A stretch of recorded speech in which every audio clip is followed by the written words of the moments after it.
facing the Chinese public for decades, who will be the coach of the national team for China. So, Mr. Yan, what do you make of the very short term, I would assume? If you look at it, it's only 2 years for Mr. PERRIN from France, being the coach of Chinese national team. It's a failure. You know, we have to admit. Whose failure is it? It's a failure of both parts, of CFA and also of the manager himself. You mean Chinese Football Association and Alain PERRIN, you know, the French manager. I think, you know, for the manager himself, especially throughout the World Cup qualification group matches, he made a series of obstinate mistakes. You know, he stick to his match plan. He didn't really pick the best players from China, and you know, he's a very stubborn person. It's difficult to negotiate, to communicate with him, and I think he's pretty rough and arrogant towards media in China. Well, may I just follow up a little bit? If this guy is very flexible, people will say, well, he does not have a sense of how to make his own judgment. The bottom line is if the result. Then people will say, Football well, is a result business. Flexible. We have to make all judgment based on the results. And the team China failed again in the group match. We couldn't even make to the last 12 of the World Cup qualification in Asia. So that's a big failure. And he had a brilliant start in the Asian Cup. He led China to the quarterfinal, which we didn't make for the past 2 Asian Cup in the beginning of 2015. So just in space of 6 months, how could a team deteriorate to this level? Okay. Well, Mr. Bose, what do you make of it? You are observing from afar, but you understand this is already the 8th coach, foreign ones, for the Chinese national team, not to mention many of the Chinese counterparts Mr. PERRIN had previously. So what do you make of this frequency and also the quote-unquote bad performances? Whose guilt is it? Well, if you look at the situation, if you have had 8 coaches over this period of time, you look at China's present powerless position, probably not going to qualify for the World Cup in 2018. The question you have to ask is, if this was a company, and if you had a board of directors running a company, and within the space of this time you change 8 managers who are running your main production line, then you have to ask the question, what is the board of directors doing? What policy have they set out? What objectives have they set out? And let's look at China. Let's roll back a bit. China is a great country in economic terms and political terms, but in footballing terms, it's an infant. It hasn't done anything in footballing terms. It's trying to make the breakthrough, and that takes time. You need a long-term objective. And you can see the Chinese clubs are doing very well. Look at what Scolari is doing. Now, you will say the difference there is Scolari can bring in foreign players. He's brought in Paulino, you know, who used to play for my club, Tottenham Hotspur, here in London. He can bring in. You can't do that with the national team. But if China is to become a major footballing country, or at least one that qualifies regularly for the World Cups and does well, as the Chinese president, who is very keen on football, I understand, wants it to do, then it needs a long-term objective. And what I find surprising is that the Chinese, who have shown in other spheres that they are great planners, great thinkers about what to do, don't seem to have a long-term vision at all. May I just jump in a little from bit somewhere and bring him in. Let me just finish. Okay. Let me just finish. The thing is, they are behaving just like the Africans are doing, bringing in a foreign coach and hoping he will work a miracle. Miracles don't happen in football. Well, may I just follow up briefly with you before I go to Mr. Yan for what exactly is the plan for China? So, Mr. Bose, when you say Chinese soccer is in the infant stage, do you think it's a good idea that we keep on changing the babysitters? No, it's not a good idea. First of all, you've got to develop the base. You've got to make sure that there are enough players coming through. You've got to have a coach who understands what the objectives are, who understands the psychology of the nation, and who can bring on players. They may be good players, but remember, these Chinese players have to cross a barrier that when they play against a foreign team, particularly out of Asia, but even in Asia they're not performing very well, I realize, that they can beat them. When the only time China went to the World Cup, they didn't do anything. You know, that psychological thing is very important. If you can't teach them that, then however good the player is, they're not going to win. The team is not going to win. Well, Mr. Yan, what Mr. Bose is saying, it's you guys' problem. Don't blame the coach himself. It's a problem. I think both parties would have problems, and Alan PERRIN didn't deliver the result. He has to take the card. Take the sack. That's a situation across professional football everywhere. But for CFA, I think they should take a larger share of the blame. For the future, we still have to do our global research for the next head coach for the national team. I think CFA has to define the exact target of the full international team. What kind of grade they will make for the next Asian Cup, the next Olympics, and also the next World Cup.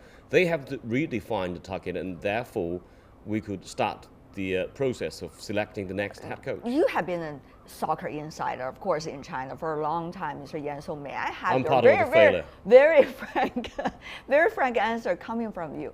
Didn't they have something like a secretive or off-the-record target as to what Chinese soccer is likely to achieve in 2 years, 5 years, or 10 years? I think, I agree with both that China is famous for all kinds of planning. We have all our 5-year planning of socio-economic growth.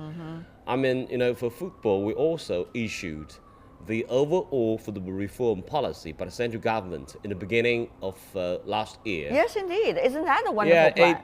It defined very clearly that we have a short-term target, which is to make to the final of the World Cup. But there was no time limit on that planning. Now we need to add that time limit to that. I would say in the 2022 World Cup, China must qualify. What do you mean by must qualify? You can't just say something out of nowhere and say, China, you have to achieve that. So you don't believe that, right? No, I'm not saying that. I'm just saying we have to raise a target. Otherwise, we're talking nonsense here. Help us we to must understand have a the quality target of the first Chinese of all. The national team. priority is the target. We have to reach the final stage of the World Cup. We almost failed for 2018. Then we have to prepare for the next work from now. And selection of the next national team's head coach would be the first step. That's right, 2022, that's what you said. This is magic number. Mr. Bose, let me go to you. Given your understanding of the growth of a team, the growth of a team spirit, as you mentioned also, and also the sophistication of soccer developing in a country such as China, 2022, the magic number coming from Mr. Yan, is that likely to happen? If that is the goal, what kind of coach? We only get, let's just say, 6 years to go. So what's likely that coach need to do? Well, that coach will have to take into account that Chinese club teams are now very well sponsored, very well supported by fairly well-off individuals. They are doing quite well. They are getting foreign coaches. So what could happen in China is what has happened in England, where the Premier League is very strong, but the national team struggles. So he has to avoid that problem, that the club sides do not become too big at the expense of the national side. And he has to be given the power to, if you like, advise how soccer is spread in China. Is it being played at every level? Is it being played in all the schools? Is there a psychology of playing? Are parents encouraging their children to play? Are parents believing that if you become a good player for China, you will get certain benefits, your life will be good? Is that happening? Or is they have a different attitude? Okay. He needs to be able to look at all that. Somebody needs to sit down with the next coach and say, these are the objectives, can you fulfill them? Well, Mr. Bose, you are giving a very long list of wishes to be done just by one coach. I have to say, you are actually trying to fill a position of the chairman of China Soccer Association, it seems. Let me come back to you, Mr. Yan. What do you make of it? Mr. Bose is making one point. That is a foreign coach. That is shall we say, a conflicting point. There has been debate about that for years, of whether we should have a foreign coach or whether we should have a Chinese coach who knows the Chinese culture, who knows the public, who knows the psychology of the team players inside the national team. My solution would be we are going to hire a coach, a coach's coach. It must be an international one, which has great prestige, across. What do you mean it has to be an football. international one? Of course, because China doesn't have any qualified coach on any international level. That's the hard truth. But there were previous They're cases useless. in which they're on low level. They have no confidence of the players. You look at all these clubs. For Guangzhou Evergrande, they could hire 2 former World Cup winning teams' head coach, Scolari and Lippi. But what they're getting at the national team, Alan PERRIN, who had some limited success in clubs like Sochaux, Why is but that? failed in Lyon. Why is that? Because CFA is not doing enough, is not concentrating their assets, their resources to hire the best coaches. So bigger from name, the international better? state. I'm talking about World Cup winning coaches, whether they're big name or small name, they won the World Cup. So you have to build up a national team like Team China Club. You have to be very professionalized on the international level. Otherwise, you are having the players, working in two different systems. Right. Very high level in the club, very low amateurish level at the international team. Mr. Bose, very briefly from you. I thought you want to say something very urgently, it seems. Well, if you look at the one coach out in that part of the world, Asia, who did well, was Gus Hiddink with South Korea in the 2002 World Cup that was held there. Now, he was a coach who had managed a national team, who had great experience. And my advice to the Chinese, for what it's worth, would be go for an elderly European coach who has managed a national team and who has done well. Don't just go for a club coach, because to manage a national team requires different skills. You don't often play with the national team, you have long periods of doing nothing, and that requires different techniques. Go for a slightly older man.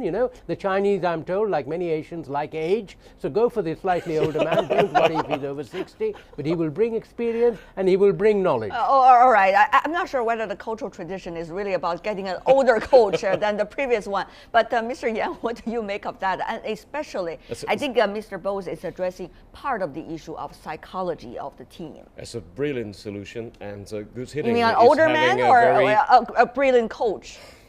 Gus Hiddink is just having a very temporary contract at Chelsea. His contract will finish by the end of May. He will be available. He's 69.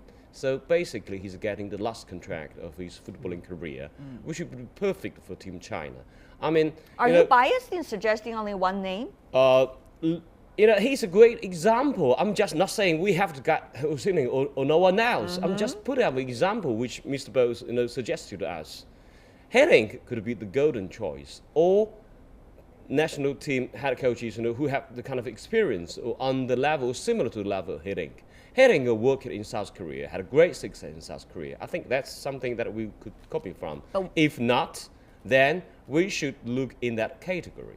But what about what Mr. Bose mentioned, which is extremely important? That is the self-confidence of the team.